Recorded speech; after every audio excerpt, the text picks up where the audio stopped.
नमस्कार मित्रांनो, तुमचं स्वागत आहे आपल्या YouTube चॅनलमध्ये। आपण तयारी करत आहोत महाराष्ट्र राज्य शिक्षक पात्रता परीक्षा 2026 ची परीक्षा 28 जून रोजी होणार होती, पण पेपर फुटल्यामुळे आता ही परीक्षा लांबणीवर गेलेली आहे।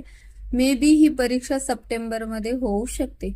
मला माहिती आहे सर्वांचीच मनस्थिती खचलेली आहे, पण तरीही मित्रांनो आपण प्रयत्न करणं सोडायचे नसते। त्यामुळे टीईटीची तयारी करत राहा। अशी एक संधी समजा की आपल्याला अजून थोडासा वेळ मिळालेला आहे अभ्यासासाठी। सध्या आपण बघत आहोत PYQs 2017 चे PYQs आज बघणार आहोत पेपर 2 चे। या अगोदरही बरेचसे PYQs मी आपल्या YouTube चॅनल वरती टाकलेले आहेत। 2025 ची पत्रिकाही टाकलेली आहे, प्रश्नपत्रिकाही टाकलेली आहे। जर तुम्ही टीईटीची तयारी करत असाल तर नक्कीच PYQ ची तयारी छान प्रकारे करा। मागच्या व्हिडिओज बघा, डिस्क्रिप्शन बॉक्स मध्ये त्याची लिंक दिलेली आहे, ते चेकआउट करा। सगळे व्हिडिओज तुम्हाला आपल्या YouTube चॅनल वरती मिळतील। आणि मानसशास्त्राचं जर झालं मित्रांनो, बालमानसशास्त्र आणि अध्यापनशास्त्र या विषयाची तुम्हाला बेसिक कॉन्सेप्ट क्लिअर करावे लागणार आहे, तेव्हाच तुम्हाला थेअरीचे प्रश्न येतील। अन्यथा थोडासा बालमानसशास्त्र आणि अध्यापनशास्त्र हा पेपर अवघड जाऊ शकतो। तर बघा मित्रांनो, आता ही तर बेसिक तयारी झाली आपली टीईटीची। आज बघणार आहोत 2017 चे PYQs पेपर 2 चे। ओके, तर सध्या आपण बघूयात मराठी आणि बालमानसशास्त्राचा पेपर। तर चला, बालमानसशास्त्राचा पेपर 2 आहे आणि 2017 चा आहे पहा पेपर। चला सुरू करूयात। बालमानसशास्त्र आणि अध्यापनशास्त्र 2017 ला कशी होती प्रश्नपत्रिका ती पाहूयात। किशोर अवस्थेतील मुलांच्या बाबतीत खालीलपैकी कोणते विधान योग्य आहे? तर याच्यामध्ये किशोर अवस्थेत जे मुलं असते त्यांच्या बाबतीत कोणते विधान योग्य असणार आहे? तर अशा प्रश्नामध्ये तुम्हाला पूर्ण ऑप्शन्स वाचून बघावे लागतात। तर याच्यातला आन्सर सांगते मी। टोळीच्या हितासाठी आई वडिलांना फसवू शकतात। ओके, किशोर वयातील मुले जे टीनेजर्स असतात ते। नेक्स्ट क्वेश्चन बघा, खाली दिलेल्या विधानांमध्ये कोणते विधान शेष अवस्थेतील कारक विकासाचे वैशिष्ट्य आहे? कारक विकासाचे वैशिष्ट्य, याचं उत्तर आहे बघा ए, मुलांच्या हालचालीची वाढ पायापासून डोक्याकडे होत असते। ओके, तर नेक्स्ट क्वेश्चन बघा, खाली दिलेल्या जीन पियाजे यांच्या व्यक्तीच्या बौद्धिक विकासाचे टप्पे व त्यातील घटक यांच्या जोड्यांचा योग्य क्रम कोणता? तर बघा, हे विकासाचे टप्पे आहेत आणि हे घटक आहेत। बघा, शब्दपूर्व अवस्था, शब्दपूर्व अवस्था ह्या जोड्या दिलेल्या आहेत त्याच्या। शब्दपूर्व अवस्थेचा आन्सर आहे क, मूल चेतकाची अवस्था वर्गीकरण करायला शिकते। आणि नेक्स्ट बघा, क्रियापूर्व काळ, क्रियापूर्व काळ म्हणजे त्या काळात काय होते, कोणते घटक असतात? तर काही प्रमाणात प्रतिनिधित्वाचा संबोध निर्मिती होते। आणि नेक्स्ट बघा, मूर्त क्रियाकाल, मूर्त क्रियाकाल मध्ये काय आहे? तर नैसर्गिक घटनांवरून विकासाचा निष्कर्ष काढू लागते। आणि नंतर आहे बौद्धिक अवस्था, बौद्धिक अवस्थेमध्ये काय होते? तर बघा, वैचारिक समस्या सोडवते। म्हणजे बौद्धिक अवस्थेमध्ये वैचारिक समस्या काय करतात? ते सोडवत असतात। तर नेक्स्ट क्वेश्चन बघा, व्यक्ती विकासात अनुवंशाचा अभ्यास अत्यंत महत्वाचा असतो, याला खालीलपैकी कोणते विधान समर्थन करते? तर याचं उत्तर आहे सी, जन्मजात स्वभाव हा व्यक्तिमत्व विकासातील महत्वाचा घटक असतो।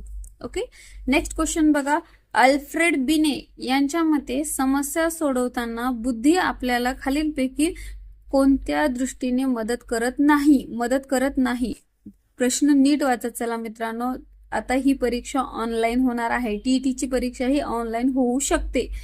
तर ऑनलाईन होऊ शकणार म्हणल्यावर त्यात नॉर्मलायझेशन होणार, ह्या गोष्टी सगळ्या येणार। तर तुम्हाला हा क्वेश्चन नीट वाचावा लागणार आहे आणि त्यानुसार आन्सर द्यावे लागणार आहे।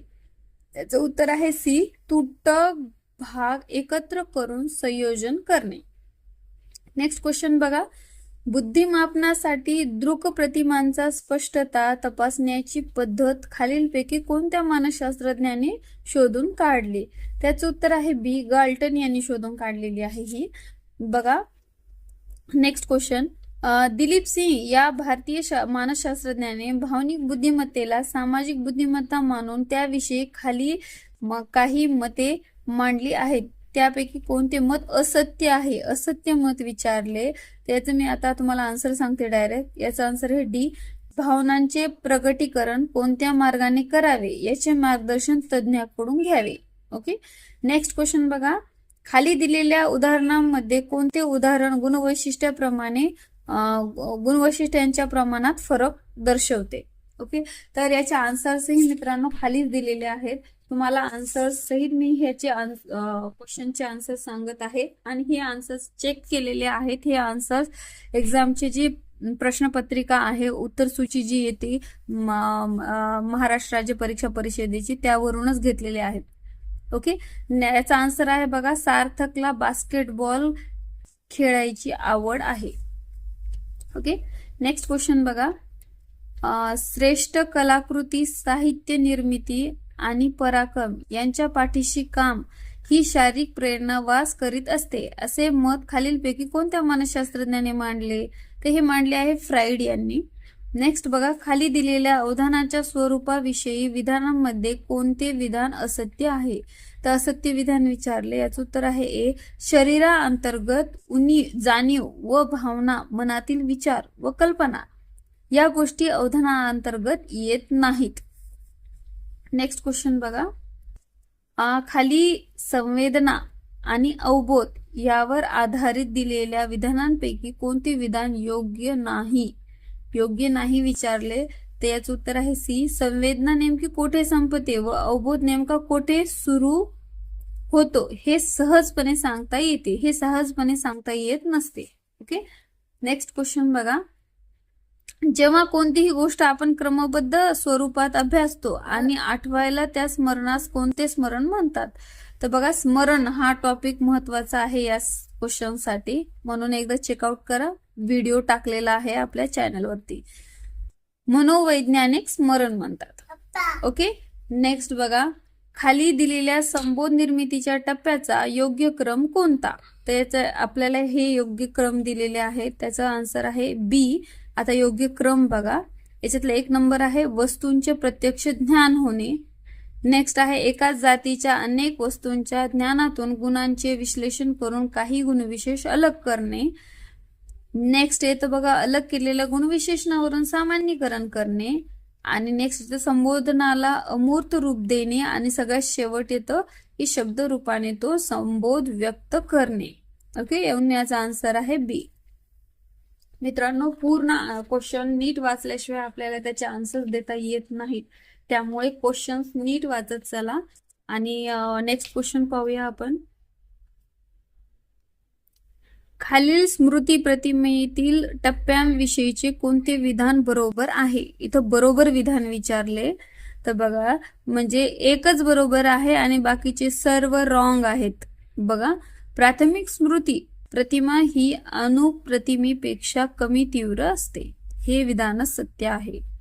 बघा, नेक्स्ट क्वेश्चन, खाली दिलेल्या विधानांमध्ये कूट उकलण्यास सहाय्यक ठरणारे विधान कोणते? ओके. सहाय्यक ठरणारे विधान कोणते?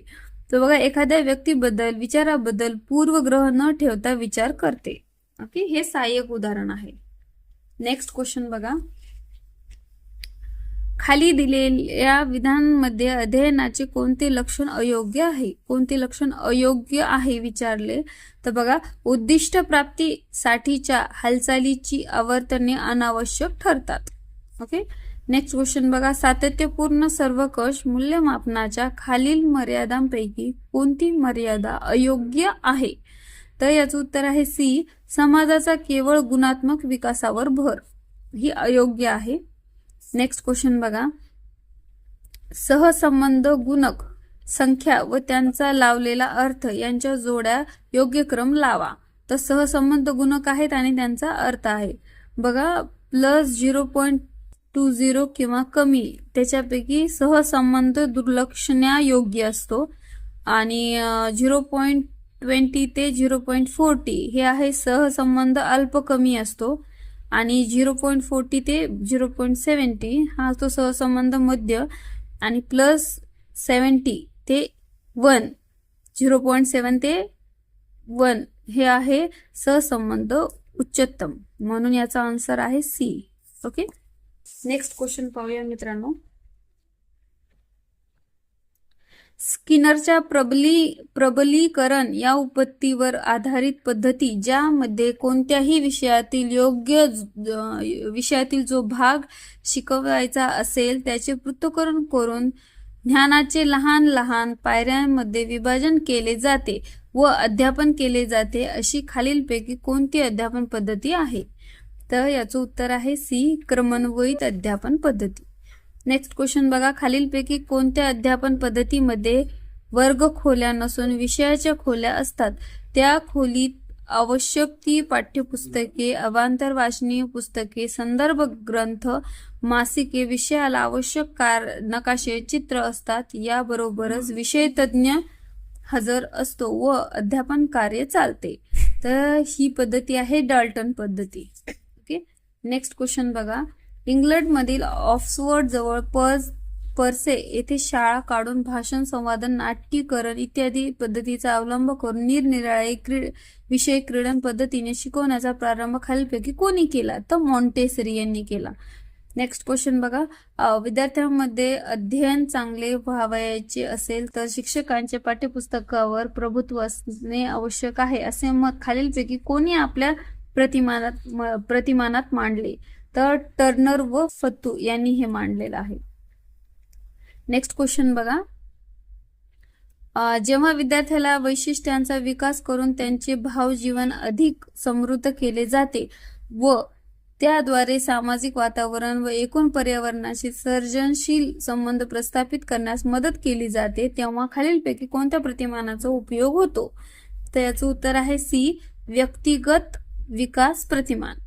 नेक्स्ट क्वेश्चन बघा, अंध विद्यार्थ्यांना अध्यापन करताना शिक्षकाने पुढीलपैकी कोणत्या तत्वाचा अवलंब करू नये? तर अमूर्तता या तत्वाचा अवलंब करू नये. बघा मित्रांनो, डिसॅबिलिटीज किंवा डिसॅबल विद्यार्थी ह्यावरती एक प्रश्न असतोच. जेवढे आपण PYQs आतापर्यंत बघितलेले आहेत त्यावरती एक प्रश्न, त्याच्यावर एक प्रश्न संरक्षण यंत्रणेवर विचारलेला आहे. त्यामुळे हे जे टॉपिक आहेत जे आपल्याला मार्क्स पक्के करून देतात, हे योग्य पद्धतीने तयारी करा त्याची. नेक्स्ट क्वेश्चन बघा, अध्ययनार्थात मागासलेपणा येण्याची खालीलपैकी कोणती शालेय कारण नाही? शालेय कारण नाही हे विचारले, तर बघा याचा आन्सर आहे पालक अशिक्षित असणे.